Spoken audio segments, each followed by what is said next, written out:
ధనస్సు వారికి కనుక చూసుకున్నట్లయితే మీకు పూర్వజన్మ కర్మకారకుడే శుక్రుడు అవుతాడు ధనుర్లగ్నం వారికి. మరి ఈ ధనుర్లగ్నం వారికి ఎప్పుడైతే శుక్రుడు 6-11 ఆధిపత్యం కలిగి భాగ్యభావంలో కేతుతో ఎప్పుడైతే కలిసి ఉంటాడో ఇది ఇచ్చేటువంటి రిజల్ట్ ఏమిటి అని చెప్పి చూసుకున్నట్లయితే ప్రధానంగా ఈ శుక్రకేతువులు ఎప్పుడైతే కలిసి ఉంటున్నారో ఇక్కడ ఏం జరుగుతుంటుంది ఏంటి అని చెప్పి చూసుకున్నట్లయితే శుక్రుడు కేతువు యొక్క కలయిక భాగ్యంలో ఉన్నందుకు ఈ 6-11 ఆధిపత్యం కలిగి ఉన్నందుకు ఇది కొంచెం పెద్ద మొత్తంలో మీరు ఎవరికైనా ధనం ఇచ్చేటువంటి విషయంలో కొంచెం జాగ్రత్తగా ఉంటుండాలి. అయితే ఇక్కడ ఈ గ్రహాల యొక్క కలయిక వల్ల మీరు ఇంకా ఎటువంటి విషయాల్లో జాగ్రత్తగా ఉండాలి, ఏ దేవతారాధన చేయాలి, ఇటువంటి విషయాల పట్ల మీరు కించిత్ జాగ్రత్త వహిస్తూ ఉండాలనేటువంటి అంశాలు మరియు మీ పర్సనల్ చార్ట్లో శుక్రకేతువులు కలిసి ఉండేటువంటి ఫలితాలు వస్తాయనే అంశాలు చెప్తుంది నేనైనప్పటికీ చెప్పిస్తుంది సాక్షాత్ లలిత అమ్మవారిగా భావిస్తూ ఆ లలితాంబిక అమ్మవారి యొక్క అనుగ్రహం మీకు పరిపూర్ణంగా కలగాలని మనస్ఫూర్తిగా కోరుకుంటూ ఇక్కడ గమనించినట్లయితే పూర్వజన్మ కారకుడు అవుతాడు. మీకు పూర్వజన్మ కర్మకారకుడు, పూర్వజన్మకు కాదు పూర్వజన్మ కర్మకారకుడు. సో ఎప్పుడైతే పూర్వజన్మ కర్మకారకుడు శుక్రుడు అవుతాడో ఆయన కేతువుతో కలిసి 9వ స్థానంలో ఉంటున్నాడో దీని యొక్క ప్రభావం తగ్గడానికి ముఖ్యంగా మీరు ఏదైనా అమ్మవారి ఆలయానికి కనుక వెళ్ళినట్లయితే ఖచ్చితంగా అది క్లియర్ అవుతుంది, అందులో ఎటువంటి సందేహం లేదు. ఇక రెండవది ధనుస్సు లగ్నం వారు స్కూల్స్ కాలేజెస్ ఎంపిక చేసుకునే విషయంలో కొంచెం రాంగ్ స్టెప్స్ పడతాయి. ఎవరికైనా ఏదైనా పలానా మార్క్స్ తక్కువ వచ్చే వేరే దగ్గర ఎక్కడో ధనం ఎక్కువ కట్టి మీరు జాయిన్ అవుతూ ఉంటారు. ఒక్కోసారి దాన్ని రకరకాల ఇవి ఉంటాయి, కొన్ని డొనేషన్ కట్టడం అని అట్లాంటివి.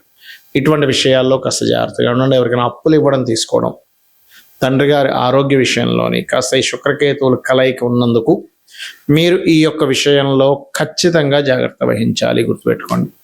అదేవిధంగా పెద్ద మొత్తంలో ధనం తీసుకొని ఒక్కోసారి మనం జర్నీ చేస్తూ ఉంటాం.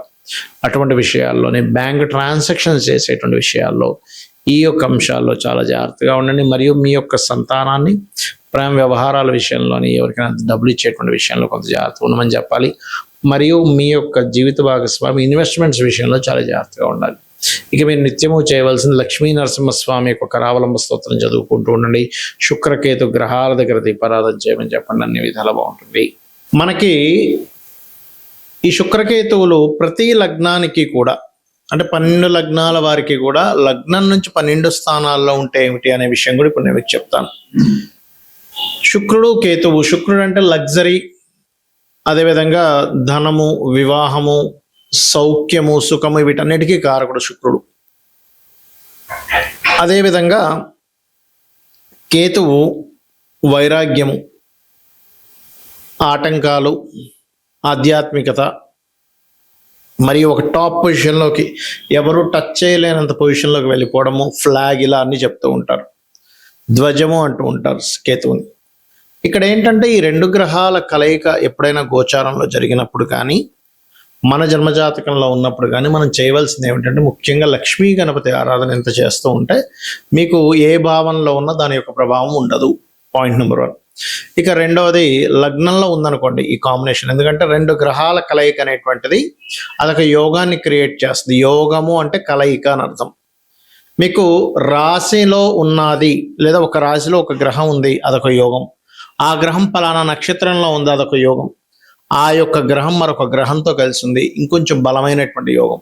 గ్రహ కలయికలు అనేటువంటిది బలమైనటువంటి యోగాలు. రాశిలో ఒకవేళ శుక్రకేతువులు ఎవరికి ఉన్నా బట్ లగ్నాన్ని బట్టి కొంచెం మారిపోతూ ఉంటుంది దాని యొక్క ప్రెడిక్షన్ ఇచ్చేదాన్ని. కాకపోతే ఏంటంటే ఇక్కడ కొన్ని విషయాల్లో వీళ్ళు కొన్ని మెటీరియల్ లైఫ్ సంబంధించిన కొంచెం లగ్జరీ రిలేటెడ్ వాటి విషయంలో కొంచెం విముఖతగా ఉంటారు వీళ్ళు. అదేవిధంగా వివాహం విషయంలో కావచ్చు, కొన్ని లగ్జరీ రిలేటెడ్, కొన్ని సుఖ సంబంధించిన విషయాలు కొంచెం దూరంగా ఉండే లక్షణాలు వీళ్ళలో ఉంటాయి. అయితే ఇక్కడ నేను మీకు ఒక విషయం చెప్తాను. ఈ కాంబినేషన్ మీ జన్మజాతకంలో ఈ మహాదశ అంతర్దశ మీ జీవితంలో ఉండాలి. ఎందుకంటే అశ్విని, మక, మూల నక్షత్రాలు పుట్టారు, లేదా భరణి, పుబ్బ, పూర్వాషాఢ నక్షత్రాలు పుట్టారు. అప్పుడు చిన్నప్పుడు అయిపోతుంది, చిన్నప్పుడు ఉంటుంది. లేదా ఇవి దాటి రవి నక్షత్రం, చంద్ర నక్షత్రం అంటే కృతిక, ఉత్తరాషాఢ కానీ, లేనట్లయితే రోహిణి, హస్తాశ్రవణంలో కానీ ఇలా తర్వాత నక్షత్రాల్లో పుడితే ఈ యొక్క దశ రావడానికి దాదాపుగా మీకు 90 ఏళ్ళు టైం పడుతుంది. కాబట్టి 90 ఏళ్ళప్పుడు వచ్చిన పెద్ద ఫలితం ఉండదు దానివల్ల. కాబట్టి ఈ మహాదశ ఉందా లేదా, ఈ అంతర్దశలు ఏమైనా ఉన్నాయా, మహాదశ మీ జీవితంలో ఉన్నప్పుడే మీకు ఆ అంతర్దశలు కూడా దాని ఫలితం ఎక్కువగా ఉంటుంది. ఆ రకంగా 2వ స్థానంలో శుక్రుడు కేతు ఉన్నారు, ఆ మహాదశలు అంతర్దశలు వచ్చాయి మీకు. అప్పుడు మీరు ఎట్టి పరిస్థితుల్లో ధన విషయంలో ఎవరికి ఇవ్వకండి. ఇచ్చారు అంటే ఆ డబ్బులు ఇరుక్కుపోతే ఇంక వెనక్కి రావు ఎట్టి పరిస్థితుల్లో. ఇక 3వ భావంలో ఉన్నదనుకోండి శుక్రకేతువులు, అప్పుడు జరిగేటువంటి ఫలితాలు ఏమిటి అని చెప్పి చూసుకున్నట్లయితే చాలా స్పష్టంగా శుక్రకేతువులు కనుక 3లో ఉన్నట్లయితే అక్కడ కలిగేటువంటి ఫలితాలు వెరీ వెరీ వెరీ క్లియర్.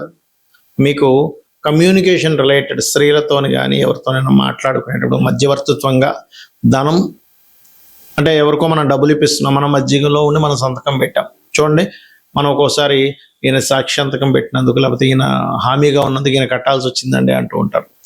ఎట్టి పరిస్థితుల్లో కూడా మీరు మధ్యవర్తిత్వంగా ఉండకూడదు శుక్రకేతువులు 3లో ఉన్నట్లయితే.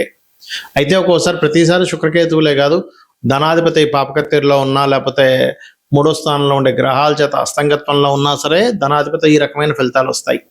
చాలా లాట్ ఆఫ్ కాంబినేషన్స్ ఉంటాయి మనం మధ్యవర్తిత్వంగా వెళ్ళి ఇబ్బంది పడుతున్నామంటే. అదేవిధంగా శుక్రకేతువులు 4లో ఉన్నారు, పొరపాటును కూడా మీ పేరు మీద ఎటువంటి వాహనాలు గృహాలు ఉండకూడదు. సహజంగానే శుక్రకేతు కనుక లగ్నం నుంచి 4వ భావంలో ఉంటే వాళ్ళు ఎట్టి పరిస్థితుల్లో మెటీరియల్ రిలేటెడ్ సంబంధించిన వాళ్ళ పేరు మీద ఉండకపోతే వాళ్ళు చాలా హ్యాపీగా ఉంటారు. ఉన్నా కొద్దీ ఏదో ఒక ఇబ్బంది అనేటువంటిది ప్రారంభం అవుతూ ఉంటుంది, గుర్తుపెట్టుకోండి. కాబట్టి ఇది కాకపోతే వాళ్ళ ఇంట్లో కనుక అమ్మవారిని నిత్యము పూజిస్తూ గణపతిని పూజిస్తూ ఉంటే అది మళ్ళీ పాజిటివ్గా మారుతుంది. ఒక యోగం అనేటువంటిది కొన్నిసార్లు కొన్ని వాటి వల్ల అది పాజిటివ్గా కూడా మారుతుంది. ఎలా అంటే ఇప్పుడు ఒక వ్యక్తి బాగా చెస్ ఆడుతున్నాడు, చెస్లో బాగా నిష్ణాతుడు, అతను చెస్ గేమ్లోకి వెళ్తే ఆయన గొప్ప వ్యక్తి అవుతాడు, కానీ ఆయన వెళ్ళి మనం క్రికెట్ ఆడమంటే ఆడలేడు. ఎందుకు? క్రికెట్లో ఓడిపోయినంత మాత్రం, క్రికెట్లో లేనంత మాత్రాన అతను ఆ యొక్క జీవుడు ఎందుకు పనికిరాడని కాదు, అతనికి ఏ యోగం ఉందో దేనిలో తెలివితేటలున్నాయి దాంట్లోకి వెళ్ళగలగాలి. ఈ యొక్క విషయాన్ని చాలా స్పష్టంగా చెప్పేది ఆస్ట్రాలజీ, గుర్తుపెట్టుకోండి. పంచమంలో ఉన్నాడు శుక్రకేతువులు, అలాంటప్పుడు సమ్ టైమ్స్ కొంతమందికి స్త్రీ సంతానం కలగడము, సంతానం దూరంగా ఉండడం, సంతానం పొందే విషయంలో కొన్ని ఇబ్బందులు రావడం అనేటువంటివి జరుగుతూ ఉంటాయి. అదేవిధంగా పంచమంలో ఉన్నప్పుడు ఉపాసనా మార్గంలో ఉంటే, అది కూడా లక్ష్మీ గణపతి ఉపాసనా మార్గంలో ఉంటే అన్ని విజయాలు జరుగుతాయి వీళ్ళకి.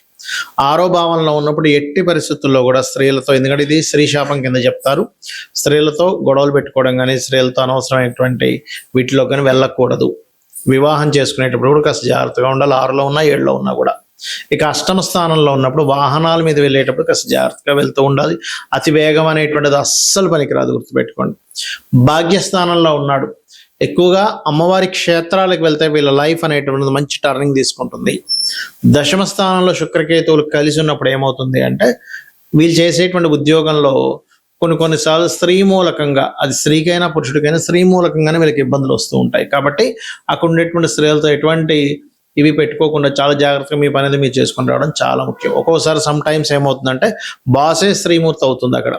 అప్పుడు ఇదంతా ఎందుకు ఉంటుంది, వాళ్ళు ఏదో పని కట్టుకొని కావాలని చేయడం పక్కన పెడితే వీళ్ళకి యోగం కర్మకారకుడు, అంటే పూర్వజన్మ కర్మ ఉంది, అంటే పూర్వజన్మలో వీళ్ళు ఏదో స్త్రీని ఆ యొక్క జీవుడిని ఏదో అన్నారు, ఆ కర్మ ఈ రూపంలో వచ్చిందనమాట. లాభస్థానంలో గనక శుక్రకేతువులు ఉంటాయి, వీళ్ళు స్పిరిచువల్ రిలేటెడ్ సంబంధించిన కార్యక్రమాలు చేయడానికి బాగుంటుంది, కానీ ఫ్యాషన్ రిలేటెడ్ సంబంధించిన విషయాలకు మాత్రం ఇబ్బంది వస్తుంది. అలాగే మరొక విషయం ఏంటంటే ఇక్కడ గమనించుకున్నట్లయితే ఇక్కడ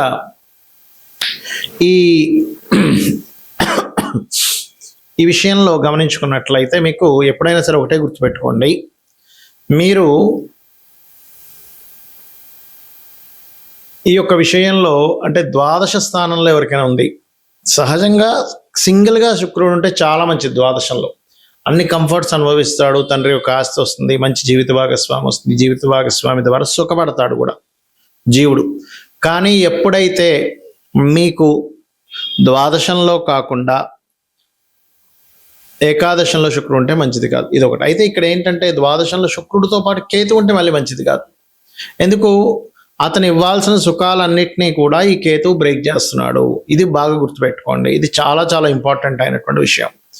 అలాగే ఈ యొక్క గ్రహస్థితులు ఎలాగున్నప్పటికీ కూడా మీరు అమ్మవారి ఆరాధన, లలితా సహస్రనామాలు, అందులో ముఖ్యంగా ఈ శుక్రకేతు కాంబినేషన్ ఉండేటువంటి వారు ఒక నామం 2 నామాలు కలిపి కనుక లలితా సహస్రనామాలు చేసుకుంటే అద్భుతమైన ఫలితాలు వస్తాయి. ఏమిటది అంటే ఓం కామేశ్వర ముఖాలోక కల్పిత శ్రీ గణేశ్వర ఓం శ్రీమాత్రే నమః.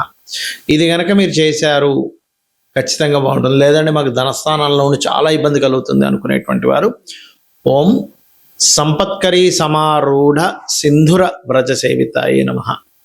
ఇక్కడ ఏంటి, ఒక్కొక్కసారి శుక్రకేతువులు ఉన్న ఒక్కొక్కసారి మంచి జరుగుతుంది. ఎందుకు అంటే వాళ్ళు దానికి సంబంధించిన ఫీల్డ్స్లో ఉంటారు, లేదా ఆ శుక్రకేతువులు ఒక్కొక్కసారి శుభకత్తెరలో ఉంటారు. అంటే 2 శుభగ్రహాల మధ్యన ఉన్నప్పుడు శుక్రకేతు ప్రభావం తగ్గుతుంది.